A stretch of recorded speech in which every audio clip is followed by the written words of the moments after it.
বিষ্ণুর প্রীতি সাধনের জন্য কর্ম করা উচিত।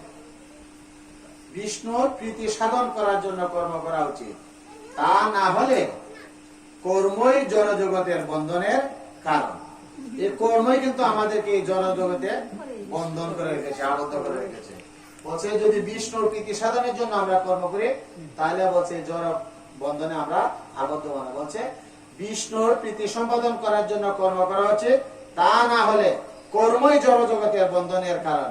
অতএব এ কুন্তেয়, কুন্তির পুত্র, এজন্য বলা হয়েছে কুন্তেয়, এ কুন্তেয়, তুমি ভগবানের সন্তুষ্টি বিধানের জন্য কর্তব্য কর্ম করো, তাহলে তুমি সর্বাধিক বন্ধন থেকে মুক্ত থাকতে পারবে।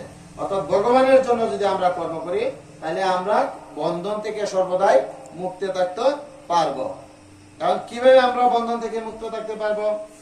আমি ছোট্ট একটা গল্প বলি। দরিদ্র এক কৃষক ছিল। কৃষক মানে বিভিন্ন ধর্মীয় অনুষ্ঠানে তার যাওয়ার মন আছে, কিন্তু একটা কথা আছে না, স্বাদ আছে সাধ্য নাই। তার বিভিন্ন অনুষ্ঠানে যাওয়ার মন আছে, কিন্তু পারিবারিক অসচ্ছলতার কারণে, আর্থিক অভাব অনটনের কারণে সে বিভিন্ন ধর্মীয় অনুষ্ঠানে যেতে পারে নাই, সাধু সঙ্গে যেতে পারে নাই, বৈষ্ণব সঙ্গে যেতে পারে নাই। একদিন জমিতে সে ধান কাটছে, এমন সময় ওই রাস্তা দিয়ে কয়েকজন বৈষ্ণব চলে যাচ্ছে। পাশের গ্রামে শ্রীরামপুরে সেখানে ভাগবত পাঠ হবে, সেই ভাগবত পাঠে যাচ্ছে বৈষ্ণবগণ। তা দেখে সেই কৃষক বৈষ্ণবদেরকে প্রণাম করে বলছে, হে বৈষ্ণব গোসাই, আপনারা কোথায় যাচ্ছেন? বলছে যে ওই যে শ্রীরামপুরে সেখানে ভাগবত পাঠ হচ্ছে, আমরা সেখানে যাচ্ছি। আমার মনে বড় স্বাদ ছিল সেখানে যাওয়ার, কিন্তু হে বৈষ্ণব ঠাকুর, আমার তো যাওয়ার সামর্থ্য নেই। আজ যদি আমি ধান কেটে গৃহে না নেই, তাহলে আমার সন্তানেরা উপবাস থাকে। ওই যে দাওয়াত জানা মানুষ আগে দাওয়াত যেত না, এরকম আর কি। তখন বলছে যে তুমি একটা কাজ করো, আমরা এখানে অপেক্ষা করছি, তুমি বাড়ি থেকে একটা ধুতি পরে আসো। তার মনের খুব স্বাদ, সে বৈষ্ণব সঙ্গে যাবে। তখন গৃহে যখন গেল, গৃহে গিয়ে একটা পুরান ধুতি ছিল, ধুতি পরছে। ধুতি পরে যখন সে চলে যাবে, এমন সময় তার স্ত্রী বলতেছে, ওগো কোথায় যাচ্ছ? বলছে পাশের গ্রামে সেখানে ভাগবত হচ্ছে, আমি সেখানে যাব। আমারও তো মন চায় তুমি আমাকে নিয়ে যাও না, আমিও তোমার সাথে যাব। তখন স্ত্রী যেহেতু যাইতে ইচ্ছুক, স্বামীকে না নিয়ে পারবে, যেহেতু তার মনের ইচ্ছা সে ভাগবতে যাবে, স্ত্রীও রেডি হচ্ছে যাওয়ার জন্য। যখন স্বামী স্ত্রী রেডি হয়ে যাচ্ছে, এমন সময় তার, আমার শরীরের রুম কিন্তু শিরাম আছে, তার একটা ছোট্ট মেয়ে ছিল। মেয়েটা বলছে, মা বাবা তোমরা এই ভাগবত পাঠে যাবে, সাধু সঙ্গে যাবে, আমাকে তোমরা সাথে নিয়ে যাবে না? মারে, আমরা তো তোকে একটা ভালো জামাও কিনে দিতে পারি নাই, যে জামাটা পরে তুই স্কুলে যাবে, একটা ভালো জামাও কিনে দিতে পারে, তুমি কি করে যাবে মা? তখন বলছে, মা তুমি চিন্তা করো, আমি পাশের বাড়ি থেকে একটা জামা নিয়ে আসবো। যারা গরিব, বেশি হত দরিদ্র, তারা কিন্তু এমন প্রায়ই করে, নিজে টানা থাকলেও অন্য একটা কিছু ব্যবহার করে কোন অনুষ্ঠানে যাওয়ার চেষ্টা করে। তখন সেই মেয়েটি কি করলো, পাশের এক গৃহে গেল, বড় লোকের বাড়িতে। বড় লোকের বাড়িতে যাওয়ার পরে বড় লোকরা কিন্তু আসলে যারা একটু দরিদ্র, তাদেরকে কিন্তু আসলে হিংসা করে। হিংসায় কিন্তু আমাদের পতনের মূল, হিংসা করে। গেছে পরে দেয় নাই, এত দামি কাপড় তোরা আমি দিলাম, তুই বৈষ্ণব সেবা দেবে। ওই বাড়িতে একজন কাজের মেয়ে ছিল, বাসাতে কাজ করে না, একটা মেয়ে ছিল। ওই বাড়িতে যখন দুর্গা পূজা হয়, তখন মেয়েটাকে একটা শাড়ি দিয়েছিল, একটা শাড়ি দিয়েছিল। মেয়েটা ডাক দিয়েছে, এই শুনে যাও, আমি তোমাকে একটা শাড়ি দেব, কিন্তু আমার একটা শর্ত আছে। তোমাকে যে আমি শাড়ি দেব, আমার কিন্তু একটা শর্ত আছে। তুমি আমার এই শর্তটা যদি পালন করো, আমি তোমাকে সেই শাড়িটা দিব। বলছে, বলো তোমার কি শর্ত?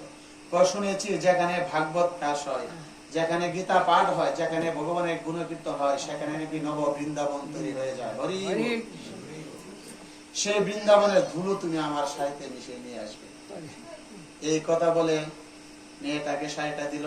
শাড়ি পরে রেডি হচ্ছে সে ভাগবত ক্লাসে যাওয়ার জন্য, পাঠে যাওয়ার জন্য। মা বাবা মেয়ে তিনজন যখন রওনা হচ্ছে, ছেলেটা খেলাধুলা করেছিল, দৌড়ে এসে বলছে, বাবা আমাকে তোমরা নিবে না? বাবা রে, তাহলে তুমি 60 টাকা দিয়ে আসো। 60 গা দিয়ে আসছে, বলছে, বাবা ভগবানের অনুষ্ঠানে গেলে তো কালে হাতে যাওয়া যায় না। তুমি একটা কাজ করো, তুমি গাছ থেকে কিছু ফুল পেরে নিয়ে আসো। কালকে বলেছিলাম পত্র পুষ্পং ফলং তুহং, পত্র পুষ্প জল ফুল এগুলা দিলে ভগবান সন্তুষ্ট যদি ভক্তি সহকারে দেওয়া হয়। তখন এই ছেলেটি যখন ফুল বৃক্ষ থেকে ফুল পাড়তে গেল, এমনি তাকে এক সর্প দংশন করে দিল। তখন কি করলেন, সেই সন্তানকে নিয়ে সেই ভাগবতে গিয়ে তার সন্তানকে ভগবানের নামে উৎসর্গ করে দিলেন। এই হলো আমাদের ভক্ত সঙ্গ, ভালোবাসা। ভগবানের নামে তার সন্তানকে উৎসর্গ করে দিলেন। যেহেতু তাদের মনে একটা আকাঙ্ক্ষা ছিল যে আমরা ভাগবত ক্লাসে যাব, ভগবানের কথা শুনবো, কিন্তু পারলো না। এজন্য কি করলেন, সন্তানকে তারা উৎসর্গ করে দিলেন। এজন্য আমাদেরকে কি করতে হবে, কৃষ্ণ নামের আশ্রয় গ্রহণ করতে হবে। আমরা যদি কৃষ্ণ নামের আশ্রয় গ্রহণ করি, তাহলে আমরা কি করতে পারবো, আমরা ভগবানের সান্নিধ্যে আসতে পারবো। আমরা গৌরাঙ্গ মহাপ্রভু কলিযুগের মহানবতার, কলিহত জীবকে উদ্ধার করার জন্য তিনি আসেন। এই গৌরাঙ্গ মহাপ্রভুর কৃপা যদি আমরা লাভ করতে চাই, আমাদেরকে নিত্যানন্দ প্রভুর কৃপা লাভ করতে হবে।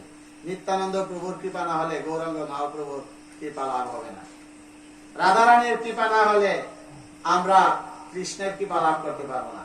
আর রাধারানীর কৃপা না হলে বৃন্দাবনেও যাওয়া যাবে না। এটা সবাই জানে, ছোট বড় সবাই। রাধারানীর যদি কৃপা না হয়, তাহলে বৃন্দাবনে যাওয়া সম্ভব নয়। তাহলে আমাদেরকে কি করতে হবে, রাধারানীর কৃপা লাভ করতে হবে। যদি আমরা রাধারানীর কৃপা লাভ করি, তাহলে আমরা বৃন্দাবনে যেতে পারবো, কৃষ্ণের শরণাগত হতে পারবো। তাই তো আমার একটা গানের মাধ্যমে এই জিনিসটা বলতে হয়। রাধা রানী মহারানী কৃপা করো না, কৃপা করে বৃন্দাবনে নিয়ে চলো না। রাধা রানী মহারানী কৃপা করো না, কৃপা করে বৃন্দাবনে নিয়ে চলো না।